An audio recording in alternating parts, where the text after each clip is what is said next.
प्रिय विद्यार्थियों, आज का हमारा टॉपिक है समाज शास्त्र का अर्थ, प्रकृति, विषय सामग्री और विषय क्षेत्र। सबसे पहले हम जानते हैं समाज शास्त्र का शाब्दिक अर्थ। समाज शास्त्र अंग्रेजी के शब्द सोशियोलॉजी का हिंदी रूपांतर है। यह दो शब्दों से मिलकर बना है। पहला शब्द लैटिन भाषा का सोशियस है तथा दूसरा शब्द ग्रीक भाषा का लोगिया है। सोशियस का अर्थ है समाज और लोगिया का अर्थ है शास्त्र। इस प्रकार समाज शास्त्र का शाब्दिक अर्थ हुआ समाज का शास्त्र या समाज का विज्ञान। समाज शास्त्र की परिभाषाएं। अनेक विद्वानों ने समाज शास्त्र को परिभाषित करने का प्रयास किया है।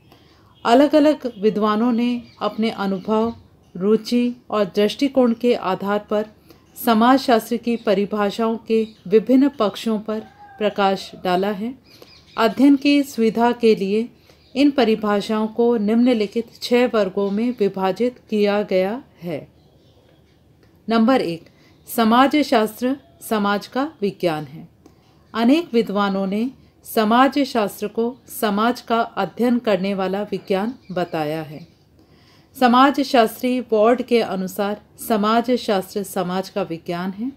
ओडम के अनुसार समाज शास्त्र वह विज्ञान है जो समाज का अध्ययन करता है। किंग्सले डेविस के अनुसार समाज शास्त्र मानव समाज का अध्ययन है। नंबर 2, समाज शास्त्र सामाजिक अंतःक्रियाओं का विज्ञान है। जॉर्ज सिमेल, गिन्सबर्ग एवं गिलिन और गिलिन के अनुसार समाज शास्त्र अंतःक्रियाओं का अध्ययन करता है। समाजशास्त्री जॉर्ज सिमेल के अनुसार समाज शास्त्र मानवीय अंतःसंबंधों के स्वरूपों का विज्ञान है। नंबर 3, समाज शास्त्र सामाजिक संबंधों का विज्ञान है। समाजशास्त्री मैक्स वेबर के अनुसार समाज शास्त्र प्रधानतः सामाजिक संबंधों तथा कृत्यों का अध्ययन है। क्यूबर के अनुसार समाज शास्त्र को मानव संबंधों के वैज्ञानिक ज्ञान की शाखा के रूप में परिभाषित किया जा सकता है। नंबर 4, समाज शास्त्र सामाजिक समूहों का विज्ञान है। कुछ समाजशास्त्रियों और सामाजिक मनोवैज्ञानिकों ने समाज शास्त्र को सामाजिक समूहों का विज्ञान कहा है। इस प्रकार की परिभाषा देने वाले प्रमुख समाजशास्त्री जॉनसन, बोगार्डस, निब्स, हाइन, फ्लेमिंग आदि वैज्ञानिक हैं। समाजशास्त्री जॉनसन के अनुसार समाजशास्त्र सामाजिक समूहों का विज्ञान है। नंबर 5, समाजशास्त्र संस्थाओं का विज्ञान है। समाजशास्त्री एंकल्स ने समाजशास्त्र को संस्थाओं के विज्ञान के रूप में परिभाषित किया है। नंबर 6, समाजशास्त्र सामाजिक व्यवस्था का विज्ञान है। एलेक्स इंकल्स के अनुसार समाजशास्त्र सामाजिक व्यवस्था और सामाजिक अव्यवस्था की प्रकृति की व्याख्या करता है। समाजशास्त्र की प्रकृति। प्राकृतिक विज्ञान की प्रकृति के बिंदुओं के आधार पर निम्नलिखित क्रम से समाजशास्त्र की प्रकृति का अध्ययन किया जा सकता है। नंबर 1, समाजशास्त्र की प्रकृति एवं वैज्ञानिक पद्धति। समाजशास्त्र में समाज, सामाजिक संबंधों, सामाजिक व्यवस्थाओं, घटनाओं आदि का अध्ययन वैज्ञानिक पद्धति के अनुसार किया जाता है। अध्ययन की योजना तैयार की जाती है। समाजशास्त्रीय अध्ययन वैज्ञानिक पद्धति के सभी चरणों, उपकल्पना का निर्माण, तथ्यों का अवलोकन, संकलन, वर्गीकरण, संगठन, विश्लेषण तथा सामान्यीकरण के आधार पर किया जाता है। विद्वानों का कहना है कि अध्ययन की पद्धति के आधार पर समाजशास्त्र की प्रकृति वैज्ञानिक है। समाज शास्त्र एक विज्ञान है। नंबर 2, समाजशास्त्र की प्रकृति एवं अवलोकन। प्राकृतिक विज्ञानों में अवलोकन पद्धति की सहायता से तथ्य एकत्र किए जाते हैं। अवलोकन मुख्य रूप से 3 प्रकार के हैं: सहभागिक, अर्धसहभागिक और असहभागिक। प्राकृतिक विज्ञानों में केवल असहभागिक अवलोकन का प्रयोग किया जाता है। समाजशास्त्रीय अध्ययनों में अध्ययन की समस्या पर निर्भर करता है कि उसमें कौन सी अवलोकन विधि प्रयुक्त की जाएगी। समाजशास्त्री जैसा देखता है उसी रूप में उसे लिखता है, एकत्र तथ्यों का वर्गीकरण करता है तथा विश्लेषण करके परिणाम निकालता है। यह कार्य क्रमबद्ध और नियोजित रूप से किया जाता है। इस प्रकार अवलोकन के आधार पर समाजशास्त्र की प्रकृति वैज्ञानिक है। नंबर 3, समाजशास्त्र की प्रकृति और तथ्यों का वर्गीकरण, सारणीयन एवं विश्लेषण। समाजशास्त्र में अवलोकन द्वारा तथ्य एकत्र करने के उपरांत उनको कार्य कारण के आधार पर अलग अलग समूहों में वर्गीकृत किया जाता है। इन वर्गों को क्रम से व्यवस्थित किया जाता है। कारकों में परस्पर गुण संबंध स्पष्ट करने के लिए तालिका में प्रदर्शित किया जाता है। इस प्रक्रिया को वैज्ञानिक अध्ययन में वर्गीकरण और सारणीयन कहा जाता है। समाजशास्त्रीय अध्ययन में भी इन सभी नियमों की पालना की जाती है, इसलिए समाजशास्त्रीय अध्ययन वैज्ञानिक प्रकृति वाले होते हैं।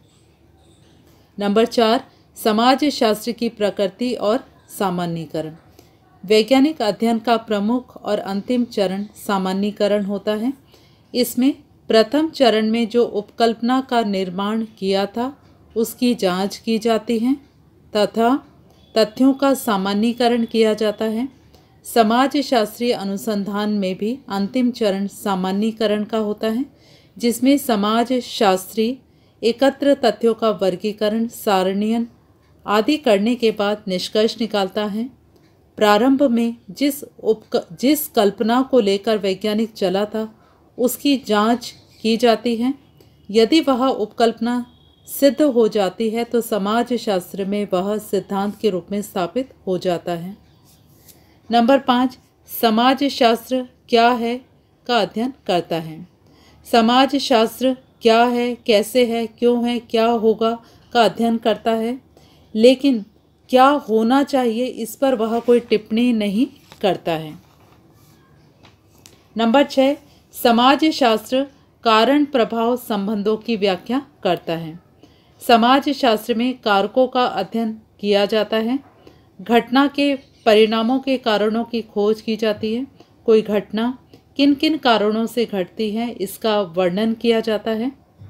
कार्ल मार्क्स वर्ग संघर्ष में आर्थिक शोषण, उत्पादन के साधन और संबंध आदि के कार्य कारण संबंध की वैज्ञानिक व्याख्या करके बताते हैं कि समाज में परिवर्तन इनके द्वारा कैसे होता है। नंबर 7, समाजशास्त्र में सिद्धांतों का निर्माण किया जाता है। समाजशास्त्रीय अनुसंधान में उपकल्पना का निर्माण, तथ्यों का संकलन, वर्गीकरण, सारणीयन, संगठन, विश्लेषण और व्याख्या आदि की जाती हैं और अंत में सिद्धांत का निर्माण किया जाता है। नंबर 8, समाजशास्त्रीय सिद्धांतों की जांच की जाती है। यदि समाज के इतिहास को देखा जाए तो इस बात के अनेक प्रमाण मिल जाएंगे जिनमें सिद्धांतों की जांच की गई थी। दुर्खिम ने आत्महत्या का प्रजातीय सिद्धांत, भौगोलिक सिद्धांत आदि की जांच करके निष्कर्ष निकाला कि वे गलत थे क्योंकि तथ्यों के आधार पर वे प्रमाणित सिद्ध नहीं हुए। नंबर 9, समाजशास्त्र के सिद्धांत सार्वभौमिक हैं। जिस प्रकार विज्ञान में सिद्धांत सार्वभौमिक होते हैं उसी भांति समाजशास्त्र में भी सिद्धांत सार्वभौमिक होते हैं। नंबर 10, समाजशास्त्र में भविष्यवाणी करने की क्षमता है। समाजशास्त्र क्या है का अध्ययन करता है तथा उसके आधार पर क्या होगा की भविष्यवाणी करता है, इसलिए समाजशास्त्र की प्रकृति वैज्ञानिक है। समाजशास्त्र की वैज्ञानिक प्रकृति की कुछ सीमाएं। समाजशास्त्र की वैज्ञानिक प्रकृति की निम्नलिखित सीमाएं हैं। नंबर 1, भविष्यवाणी करने में असमर्थ। समाज शास्त्र के विषय में यह कहा जा सकता है कि यह भविष्यवाणी करने में अक्षम है। उसके सिद्धांत सभी समाजों और कालों पर लागू नहीं किए जा सकते हैं। समाज शास्त्र की भविष्यवाणियाँ प्राकृतिक और भौतिक विज्ञानों की भांति सत्य और प्रमाणित नहीं होती हैं। नंबर 2, वस्तुपरकता का अभाव। वैज्ञानिक से यह अपेक्षा की जाती है कि वह घटना का अध्ययन निष्पक्ष होकर करे। घटना जैसे घटती है उसका अध्ययन, अवलोकन, वर्णन और विश्लेषण जो का त्यों होता है तो वह वस्तुनिष्ठ या पक्षपात रहित अध्ययन कहलाता है। सामाजिक घटनाओं का अध्ययन निम्नलिखित कारणों से वस्तुनिष्ठ नहीं हो पाता, क्योंकि वैज्ञानिक के व्यक्तिगत गुण, उसके समाज के मूल्य, क्या होगा के स्थान पर क्या होना चाहिए पर केंद्रित रहता है। क्या अच्छा है क्या बुरा है के संदर्भ में तथ्यों की व्याख्या करना, इन कारणों से अध्ययन की वैज्ञानिकता कम हो जाती है। नंबर 3, सामाजिक घटनाओं की जटिलता। सामाजिक घटनाएं चूँकि बहुत जटिल होती हैं, क्योंकि सामाजिक घटनाओं में मानव व्यवहार का अध्ययन किया जाता है और मानव व्यवहार पल पल में जो है परिवर्तनशील होता है। समाज शास्त्र में अध्ययन की सामग्री मानव व्यवहार, सामाजिक अंतःक्रिया, मानव समूह आदि हैं। इनमें निरंतर परिवर्तन होता रहता है, इस कारण से ये निश्चित भी नहीं होते हैं। नंबर 4, अध्ययन की वस्तु स्वयं मेधावी मानव। सभी यह जानते हैं कि मानव एक बुद्धिजीवी प्राणी है। वह निरंतर चिंतन करता है, समझता है, सामाजिक प्रक्रियाओं का अवलोकन करता है, उन पर विचार करता है, परिस्थितियों के अनुसार क्रिया प्रतिक्रिया का अवलोकन करता है। उसमें निर्णय लेने की क्षमता है, किंतु भविष्यवाणी करने वाला तथा जिसके विषय में भविष्यवाणी की जाती है दोनों ही मानव हैं। इसलिए समाज शास्त्र में अनुसंधान करने में अनेक कठिनाइयों का सामना करना पड़ता है। समाज शास्त्र की विषय सामग्री। विषय सामग्री से तात्पर्य उन निश्चित तथ्यों या विषयों से लगाया जाता है जिनका अध्ययन विज्ञान की सीमाओं के अंतर्गत रहकर किया जाना चाहिए। समाज शास्त्र की विषय सामग्री Ginsberg, Durkheim, Sorokin, Inkeles, George Simmel, Reuter, Hart आदि ने व्यक्त की हैं। कुछ महत्वपूर्ण समाज शास्त्रियों के विचार विषय सामग्री के संबंध में इस प्रकार से हैं। नंबर 1, दुर्खिम के विचार। दुर्खिम समाज शास्त्र को विज्ञान मानते थे। इन्होंने समाज शास्त्र को सामाजिक तथ्यों का अध्ययन करने वाला विज्ञान बतलाया है। दुर्खिम ने समाज शास्त्र की विषय सामग्री को 3 भागों में बांटा है। नंबर 1, सामाजिक आकृति विज्ञान। नंबर 2, सामाजिक शरीर क्रिया विज्ञान। नंबर 3, सामान्य समाज शास्त्र। नंबर 2, गिन्सबर्ग के विचार।